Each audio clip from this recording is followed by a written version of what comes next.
ଗାଈ ଚରାଉଥିବା ସମୟରେ ବଜ୍ରଘାତରେ ଜଣେ ଯୁବକଙ୍କ ମୃତ୍ୟୁ ଘଟିଛି।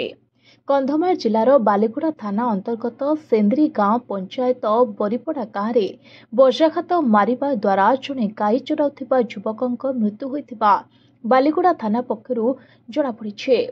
ଖବର ଅନୁଯାୟୀ ସୁରଜ ବାଗ ନାମକ ଜଣେ ଯୁବକ ଗାଈ ଚରାଉଥିବା ସମୟରେ ଅପରାହ୍ନ ବେଳେ ହଠାତ୍ ବଜ୍ରାଘାତ ମାରିବା ଫଳରେ ଯୁବକଙ୍କ ମୋବାଇଲ ସହିତ ଯୁବକ କଚାଡ଼ି ହୋଇ ତଳେ ପଡ଼ି ଘଟଣାସ୍ଥଳରେ ଯୁବକଙ୍କ ମୃତ୍ୟୁ ଘଟିଥିବା ପ୍ରତ୍ୟକ୍ଷଦର୍ଶୀଙ୍କଠାରୁ ସୂଚନା ମିଳିଛି। ତେବେ ଘଟଣାସ୍ଥଳରେ ବାଲିଗୁଡ଼ା ଥାନାର ଜଣେ ଅଧିକାରୀ ଯୁଗଳ କିଶୋର ନାୟକ ପହଞ୍ଚି ମୃତ ଯୁବକ ଶବ ଜବତ କରିବା ସହିତ ଶବ ବ୍ୟବଚ୍ଛେଦ ପାଇଁ ବାଲିଗୁଡ଼ା ଉପଖଣ୍ଡ ଚିକିତ୍ସାଳୟକୁ ପଠାଯାଇଥିବା ଜଣାପଡ଼ିଛି।